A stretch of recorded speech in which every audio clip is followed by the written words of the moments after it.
Tonight, a woman is dead and a man has surrendered to police after an assault at a Mississauga home. This marks Peel Region's 17th homicide of 2019, and the victim in this incident is an 88-year-old woman. Police calling the attack targeted and isolated. Plus, after school, most of my children, they play on this ground, but now it's not safe for them to play. An unpleasant surprise for parents and kids on the first day back to school. We'll look into how the overgrown space was overlooked. And we'll introduce you to the GTA teens who helped shape the lineup at this year's Toronto International Film Festival. Good evening, I'm Talia Ricci. An 88-year-old woman is dead tonight after an attack in Mississauga. The victim suffered what's described as blunt force trauma, which the injuries that she died of. I can't elaborate on the specific relationship, but I can confirm that they are known to each other. Emergency crews were called to the area near Eastgate Parkway and Tompkin Road just after 6 o'clock. Police say a 52-year-old male suspect attacked the woman with a weapon. She was rushed to hospital but died of her injuries. The man turned himself into police and is in custody. They say the attack was targeted and isolated. The Homicide and Missing Persons Unit is investigating. For parents at Joyce Public School in North York, it was quite the surprise this morning when they dropped their kids off. It came when they laid eyes on the playground. As Kelda Yoon reports, it was in such a state of disrepair, some are afraid of their kids getting hurt. It's not a pretty sight. A playground covered in weeds. Along the side and down the slide, children are met with more weeds, including ones covered in prickly burrs. After school, most of my children, they play on this ground, but now it's not safe for them to play. It was shock that pretty much nothing has been done here, and you could just looking back, you'll see overgrown weeds, like really sharp plants that just nothing's been taken care of. For some parents like Sana Zayuddin, there could only be one explanation. What's at fault is the cuts that we're facing. The public schools are facing that right now, and they're facing it in a really, really bad way. The TDSB says this has nothing to do with budget cuts. It says the maintenance crew simply wasn't able to clear it in time for the first day of school. It also says this is the only school it is aware of that has this problem. In a statement, it says staff will be at the school first thing tomorrow morning to clean up the area so that students can enjoy it once again. Gabriela DeMarco says she hopes this isn't a one-time fix. She lives right next to the school. So filthy. They don't clean at all. She says it isn't just the playground area. On the sides along the fence over here, that it's my fence, and it is a mess. 50 bags of garbage I cleaned. I took my time to clean the side of the school. Like, really? This represents in front of my home. And this, what I have to see? Yeah. You know, that's wrong. But like the parents, she says she is most worried about kids getting injured. To me, it's unsafe. It is. I'm scared about it. Our children are here. You know, we don't want them to get hurt and be in a filthy environment. Parents and students looking forward to waking up to a cleaner playground in the morning. Kelda Yoon, CBC News, Toronto. Along with the butterflies that come with the first day back in class, some parents are feeling stress about their kids vaping. They're speaking out to CBC News, frustrated their children are able to buy the products even though they're not legally old enough. Shannon Martin has the story. It's the first day back to books and friends, and for some, bad habits like vaping. It's not allowed in school, so people still do it. Like, people still bring it into school and do it inside, mostly bathrooms. How are they able to get away with that? I mean, the teachers don't go in the bathrooms, that's why. Easy to hide, and more are getting hooked. Vaping now surpasses cigarette smoking among teens. A recent Health Canada survey shows 23% of students in grades 7 to 12 have tried an e-cigarette. It was a call from their school in middle school. Principal had contacted us because some kids, some girls specifically, had acquired vape kits. Some were getting kits from older siblings, but there was a guy illegally selling them on the school property, and the school got the police involved on that. Jay Neville thought that'd be the end of it, but since then she's pulled 6 vape kits off her now 15-year-old daughter. She said she's stopped vaping, but to me, that's one problem. The other problem is, how did she get this in the beginning, and how does she keep acquiring it? Her daughter and other teens told CBC Toronto they're buying vapes on their own from neighborhood convenience stores and vape shops. No ID, no problem. You could walk into any convenience store and purchase your own thing without them checking your ID. Retailers caught selling vapor products to minors can face fines. Public health units inspect stores and investigate any complaints. Since 2018, Toronto Public Health has handed down 13 convictions, the region of Peel, 2, and Durham, just 1. There has to be much more regulation. This top Toronto cardiologist says the original claim that vaping can help smokers quit cigarettes is unproven. Almost all vaping products have nicotine, and that's dangerous, especially to teens. Until we know they are entirely safe, which doesn't seem to be the case from what we know so far, there has to be advisory notices on the vaping products. Health Canada says it's moving quickly on a number of proposed new regulations, including limiting advertising, but when we could see those changes is still unknown.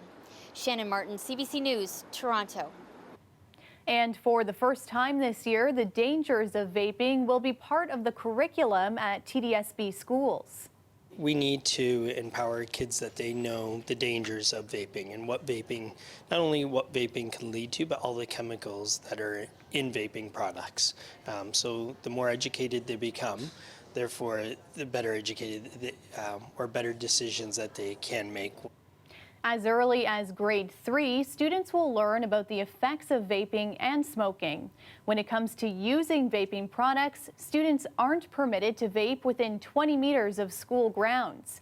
TDSB schools are also changing their no smoking signs to include vaping. As parents drop their kids off at school this week, they'll see extra officers looking for speeding motorists. No tolerance for excuses. There's too much at risk is what it comes down to. So we're going to be really focused on speeding, stop sign enforcement, drivers that don't stop for a working school bus with the stop arm out and whatnot.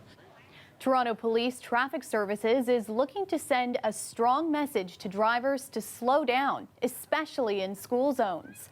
Mayor John Tory was at Oak Ridge's Junior Public School near Victoria Park and Danforth this morning. He outlined the city's Vision Zero program, which includes installing speed cameras in 50 locations starting in December after a successful pilot. On Renforth Drive in Etobicoke, for example, where the speed limit is 40 kilometers per hour, a driver was clocked by these speed cameras going 202 kilometers per hour. On Rockcliffe Boulevard, also out to the west of Toronto, where the speed limit is 30 kilometers per hour, the cameras found almost 50,000 vehicles a week were speeding on a road where the average volume is 56,000 vehicles. So almost every car was speeding. The camera technology will issue tickets to the registered owner of vehicles that are caught speeding. The program is also looking to lower speed limits and install more school safety zones around the city.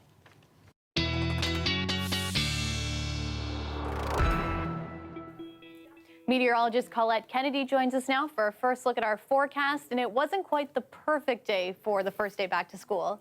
No, it wasn't too bad, although most of the worst of it kind of held off at least. We're certainly into some of this active weather rolling through and some wet conditions that we are seeing through the overnight. So then the big question is, what about tomorrow morning and getting everyone ready for school? Well, there will still be likely a few isolated showers around and a greater chance to the west and to the north of the GTA, but still that chance in the early morning hours. So that potential they could need an umbrella or a little rain jacket. A little cooler too through the day tomorrow, especially the winds are going to be a bit breezy, and as they turn eventually towards the west and northwest, you'll notice that. But we should by the afternoon be getting into some sunshine in there, although there'll be cloud at times as well. So we got to get through this line as it pushes through. That front goes on through. Back behind is where we see that wind change in direction, but still breezy conditions. They'll start to ease late tomorrow afternoon and there's some of the residual shower activity. Again, more so back into cottage country, but that risk is there. But the setup into Thursday is looking good. I'm going to talk more about that coming up in the show. Overnight tonight, though, your low 18 degrees, and tomorrow afternoon, just raising it a couple of degrees with a high of 20. Talia? Thanks, Colette. We'll check in a little later. Sounds good. As Hurricane Dorian finally begins to move away from the Bahamas, a humanitarian crisis is unfolding there tonight. It's estimated more than 100,000 people are now in need of food and clean water. Agencies are gearing up for that huge relief effort, including some right here in the GTA. Ali Chiasson reports. Time's ticking, so we need to get there. Watching the devastation from afar is especially hard for people like Andre DeVoe, the former Toronto Maple Leaf turned firefighter, whose family is in the Bahamas right now. He hasn't heard from his father in over 24 hours. You know, fingers are crossed. I think he's okay. You know, he lives by himself, so I'm a little worried, but you know, I think everybody's kind of in the same boat there, and you know, even if you're okay, you know, after the hurricane, I think infrastructure is going to be a problem. So he's volunteering with Global Medic, which is sending planes full of supplies. What's the #1 problem that a family is going to face post-hurricane? Clean drinking water, right? So what we're getting them is we're getting them these sachets right here. Each one of these sachets, that's going to purify 10 liters of water. 240 sachets in a box. That box goes in this bucket. That means 2,400 liters of clean water. That means your kid's not going to die because they drank dirty water, right? And this is critical stuff. We also know that some of their shelters and some of their hospitals and some of their clinics have sustained significant damage, which means they don't have clean drinking water in those facilities. And what we do is we come in and we set it up with a generator, and we're able to purify 12 liters a minute with a unit like this. So let's say 1,000 people were in that shelter, their clean water needs for the day are covered with a tiny unit like this. And when those folks are going home to try to rebuild, a kit like this makes sure they get clean water at home. The first plane flies out of Pearson tomorrow at 8 a.m., landing 3.5 hours later in Nassau. DeVoe's brother and cousins who live in the Bahamas are helping coordinate the boats out to the surrounding islands from there, like Abaco, where 5 people have been confirmed dead. We get lots of folks like Andre who have family that are affected, right? So it's a lot more personal to them. My countrymen and you know, women and children are suffering right now, and I have to kind of sit back here and watch a little. I'd rather be on the ground, but right now this is where I'm needed. I know it's hard for people to understand the impact of a hurricane, but I've seen the devastation firsthand, and you know, people are in trouble. So please help any way you can. Ali Chiasson, CBC News, Toronto. We want stories from like different genders and different countries and different people, and I think that's really important. A group of teens from across the GTA helped shape TIFF's lineup this year. We'll bring you some of those movies and why this new generation chose them coming up.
2 days after a fire ripped through a designated heritage house on Jarvis Street, the Ontario Fire Marshal's office has still not been able to begin their investigation.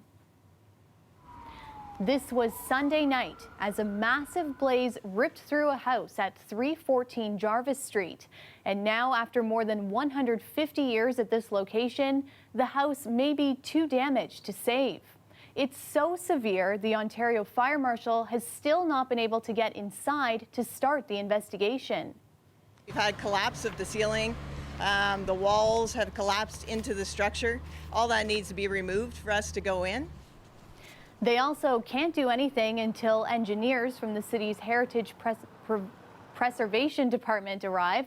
Police are conducting their own separate investigation, and they're not ruling out the possibility of arson. The Toronto International Film Festival begins Thursday, and some of the people who programmed this year's movies are actually back in school. A diverse group of teens adding their stamp of approval to films they believe will resonate with their peers.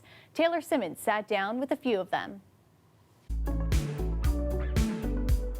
The Next Wave Committee is a group of 12 high school students who program films and events. And then during the festival, we tag 10 films that we think a youth audience would really love. I think what we're looking for are films that speak on experiences that not only we can relate to, but stories that are universal in their appeal to youth. And not even just youth, but also really anybody that can sort of connect to sort of these youthful and very passionate, spirited films. Also diversity. We want stories from like different genders and different countries and different people, and I think that's really important because then people are going to understand each other even if they can't relate to it. You learn from it, and that's what we're trying to do. At this current moment, marginalized voices like women and people of color and trans people, they're all looking for a story that represents them, and I think it's very easy to dismiss representation when you've been constantly represented by film and by art in general. I start chemo in a few weeks, and so I'm posting this to somewhat awkwardly ask for financial support.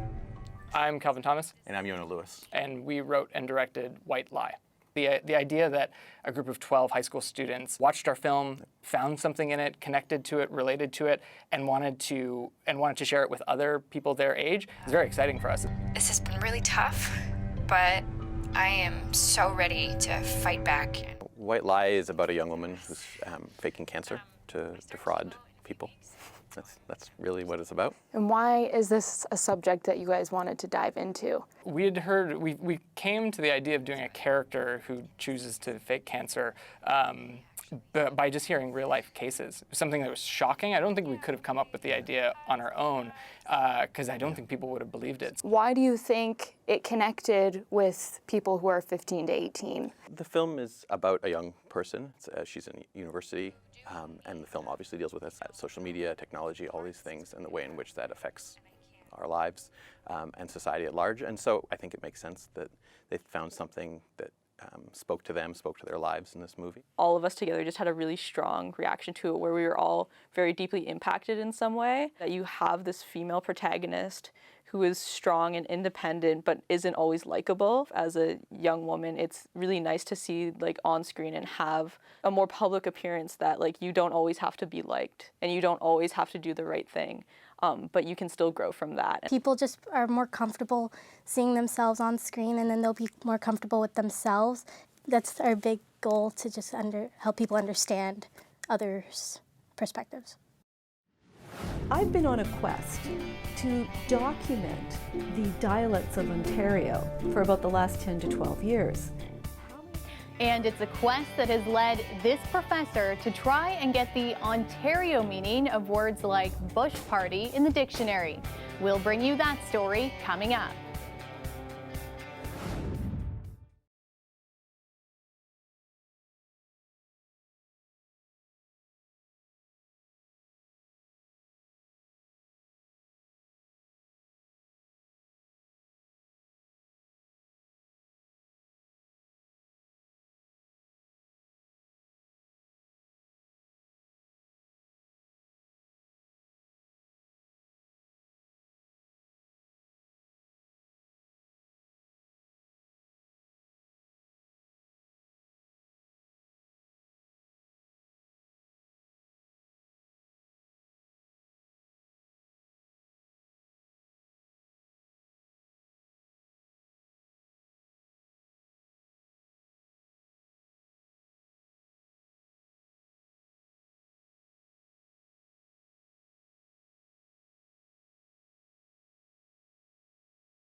The weather update is brought to you by Train Extreme Conditions Testing.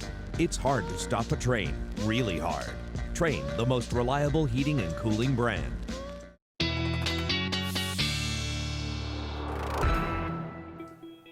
Colette's back now with our extended forecast. And how about that wardrobe for the rest of the first week of school? Yeah, we do have to think about that, right? Tomorrow morning, there is that chance I was mentioning earlier, could need the umbrella because of a few isolated showers still kind of hanging in there. But the heaviest stuff, we're going to continue to see that in some waves and tapering off through the overnight. Something you have to kind of get used to now that we're into the early days of September. An average high just in the lower 20s, and our average low, overnight lows around 12 degrees. Now, it's going to be milder overnight tonight, but then we're going to start to get into some of that cooler air in the overnights, which carries into the morning hours too, right? So you start to need those layers because it's a little bit cool as you're starting off the day at the bus stop or that walk to school. Daytime highs today unofficially 22 degrees for Toronto. There's the rainfall, some of that heavier stuff and thunder and lightning going in and through with the front. Now behind that cold front, what we find is the winds, although still breezy tomorrow morning, they'll start to shift to the west and then the northwest, and some isolated showers still hanging in there. In the early morning hours, that chance for the GTA, but as we get towards lunch hour, it's more so west and to the north, although slim chance too coming through the London area and around towards St. Catharines as well. Then we get into a nice trend all around as we go towards evening and overnight on Wednesday night, Thursday morning. A little cooler, but it'll be a nice start and a dry day on Thursday.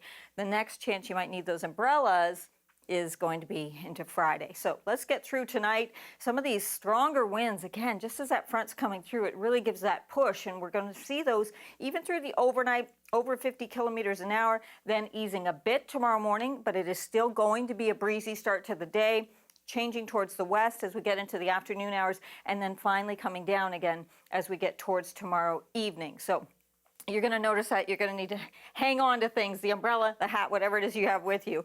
So overnight tonight, southwestern Ontario, those gusty winds, 17 for the overnight low, seeing a clearing trend, so getting into a nicer day for tomorrow, but a little bit on the cooler side. And then for the GTA, temperatures look like this. So another mild overnight. It's going to start to change after this.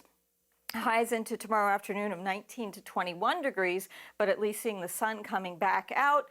And then as we look ahead, Thursday into Friday, there's that next chance of showers. I said on Friday, a little cooler, 19, but a chance for showers into the weekend for Saturday. At least that temperature finally coming up, getting closer to that seasonal value once again, Talia. Not a bad week. Thanks, Colette. You're welcome.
Before we go, Canadians might not realize how many words we use that aren't actually in the Oxford English Dictionary.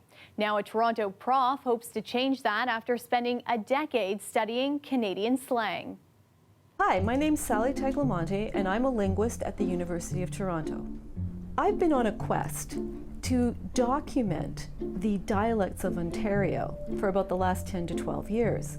How many communities have I been to? I think I've just logged in number 17.